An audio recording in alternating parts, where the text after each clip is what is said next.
Is Skyscrapers this generation's Die Hard? Find out on Super Dynamic Bros.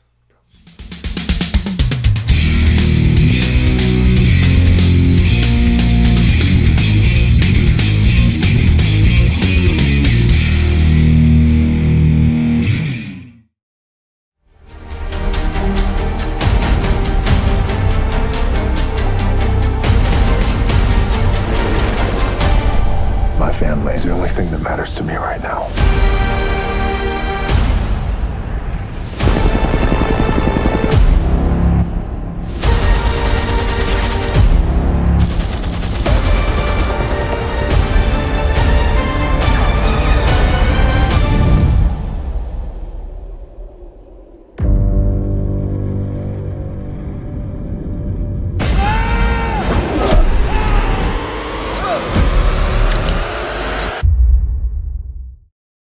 Hey guys, welcome back to Super Dynamic Bros. I'm Isaiah Amato. I'm Michael Sarabona. And today we're going to be talking about The Rock's new movie, Skyscraper. I was just about to call it Skyfall again. Keep doing It's it. not that. It's Skyscraper. Skyscraper. The movie about The Rock jumping off a skyscraper. Well, At least no. that's what I got from the trailer. I was like, it's okay. I only saw one trailer. I'm like, okay, the movie about the skyscraper. Got it. All right, so The Rock plays an ex-FBI tactical agent. Back then he got his leg blown off in a tragic explosion. Now it's 10 years later. He's working as a security consultant. Yeah. I think that's what he was doing. They really kind of didn't really specify. No, they brushed it. His job was just to go through the buildings, make sure everything is straight. The fire alarms, the sprinkler system, make sure everything is good before people can come in. So a rich billionaire decides to build this, pretty much the tallest building in the world. It's called the Pearl. It's in Hong Kong, and The Rock is hired as a security consultant to make sure, check every aspect of the building. All right, is all the security ready for people to come in? All the fire exits are good. All this safety protocols. If there's a fire, there's a blackout. What could happen? He makes sure everything is straight. And The Rock's family is there with him. They're kind of like the only people staying in the building as residents. I think it's a hotel. No. Because people are living there now, but they're opening up. I guess it's the middle to the top floors that have nobody in there. If it was I think it was 200 something floors. Yeah. They were staying at level. They were 50 something. No, they were level 96, 95. Was it 90? Yeah, it was 94. They kept showing what floor number it was, 90% of the movie. Yeah. And of course, like any other Die Hard situation, terrorists come in and it's up to Rock to save his family and save the day. And Isaiah, I gotta say, I like this movie a lot more than I probably should have. This movie was fun. I came in with very low expectations. Like I said, when I came in, I saw one trailer. I'm like, okay, Rock, jump off a skyscraper. Got it. I came in, I'm like, I'm not ready for a Die Hard remake. This was a lot of fun. No, it had a lot of action. This was honestly a lot of fun. A lot of cheesiness. It really shows why cheesiness. you go to this movie, you know exactly what you're going into. The Rock, the charm, action. But what's different between this compared to the most Rock movies that he's really vulnerable throughout most of the movie. He has he's really struggling and stuff throughout all of it. Yeah, his weakness in this movie is of course his family, but he's also missing a leg. Yeah. You can't really make him skinny. You can't make him anything else. Or missing a leg is something, and they played throughout this movie where it holds him back sometimes. And it was actually a very smart element to bring to this movie. It adds something different for him as a hero. What he needs to overcome throughout it is obviously, without his leg, but it's just, it added something more to his character than just him being an FBI agent, big guy. Because there's so much you could do with being a big guy. You can say that about a lot of movies. A lot of the actors, the Arnold, the Terry Crews, all that. It's there's only so much you could do with being that big. And missing a leg, it adds a weakness to him, adds a vulnerability to him, but seeing him overcome so many obstacles, and what I thought going into this, I'm like, all right, we're just gonna see The Rock as a superhero again, just nothing can stop him, and it's gonna be really annoying. But no, he feels more like an average Joe kind of like John McClane in Die Hard. Mm-hmm.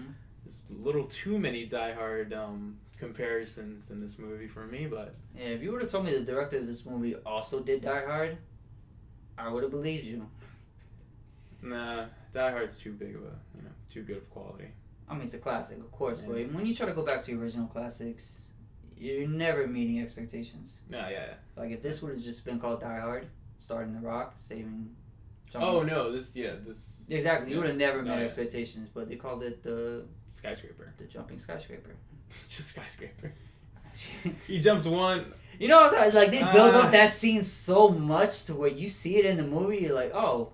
In the movie, I'm like, wait, that actually was kind of realistic. Exactly. They made it seem like it was like the super Fast and the Furious 7 jumping from building to building, from skyscraper to skyscraper. No, the crane in the building were like right there. It was very believable. Especially for a guy missing a leg.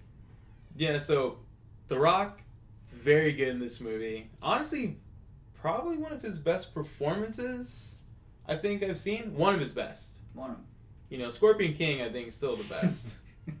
But that was a joke. Cat guilty pleasure for Scorpion King. I like him in Jumanji though. No, he's great. Jumanji was He's good. great in Jumanji. That's because he's playing a different character than he usually does. Yeah, he's not really playing The Rock. Yeah, that's why in this one, like, I just feel like he's playing a different character. Like, this is a complete 180 compared to, like, Rampage. Yeah, I don't like that Fast and all in Furious Rampage, movies yeah. and all that, and yeah. Yeah, so he's great. Nev Campbell plays his wife. Nev Campbell from the Scream franchise. She was pretty badass in this movie. Good. Yeah, she was a little too badass at the end, but yeah, she was good. No, that's funny. They quickly explain why she's a badass, like midway through the movie. I mean, if your husband's like, The Rock, fuck, I didn't see that. If your husband's The Rock, yeah, it makes perfect sense. Yeah. They're two kids, not annoying at all for kids and in this type of movie. Majority of times, yeah, when you get kids in these type of movies, one is either very annoying, very know-it-all, or always in the way. Yeah. No, one of them had asthma and it was pretty decent. It wasn't like a very much the distraction of that movie. His asthma was pretty decent.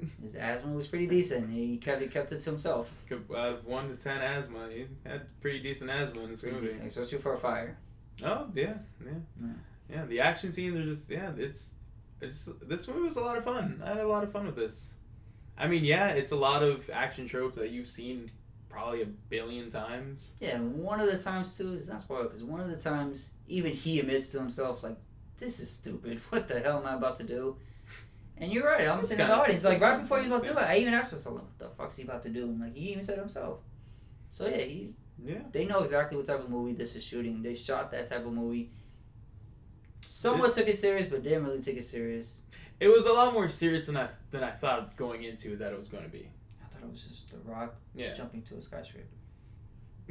Like that. But saying that, like, all right, that sounds really silly. That's what I thought this was going to be, but this is a little more than that. A little more than that, yeah. It's a little more to it. Yeah. So, out of our rating scale from dynamic, delightful, decent, disappointing, and dreadful, this is really shocking, but it's pretty delightful. I like it. I'm giving it a high decent. Yeah. High decent. Okay. Only because the villain was okay. The story wise was villain's generic. Yeah, villains and they didn't really explain much because of the villain. Not at all. No, and then why? Yeah. So and why they were there? It was pretty like I feel like there's an easier way of getting what you needed to get. Yeah. It's a very complicated way to pull off what they're doing. They took the long way of doing their way, so... Look, not everyone could be a Hans Gruber from Die Hard. Hans Gruber was the best villain. Best villain of all time. He did exactly what even though he fell off the building, he did a great job. Oh, he did an excellent job. Let's give a round of applause to him. But yeah, I don't know. This is kind of like a definition of like a fun summer popcorn film to me. So to answer our question, is this generation Die Hard? Or is it his own category? It's a rock movie. Basic rock movie? It's a rock movie. This definitely. I didn't really like San Andreas. I like this one a lot. Yeah, I feel like in this one he only had like that one moment where it's like, really, Rock? You're really doing that? That's how strong you are? Yeah. There's literally only one moment for me like, all right, this is a Rock movie Like again. that's how strong you are. Yeah. You're doing that. Okay, I believe you're. For the rest of the movie, I'm like, fuck. I'm actually surprised. Not a lot of Rock moments. Yeah, the Yeah. Fast and the Furious San Andreas moments where it's like really. Yeah, but this generation's Die Hard. No. No. It doesn't have that charm. I mean, of course, The Rock is charming. Yeah, I feel like he gave it 110% like he always does. But Plus, it's not a Christmas movie, so yeah. that's a big aspect. If it was a Christmas movie? Yeah. And I'm saying if it was this one. If it was a Christmas movie, no, it still wouldn't be a. No, I'm sorry. This is not this generation's Die Hard. All All right. Next time. Sorry, guys. All right. Well, thank you guys for joining us today on Super Dynamic Bros. Please make sure to like, share, always subscribe, and guys, have a dynamic day. Alright, Joy, if you could, can you just do like a comment nonstop of him jumping off the skyscraper? Like, That'd be awesome.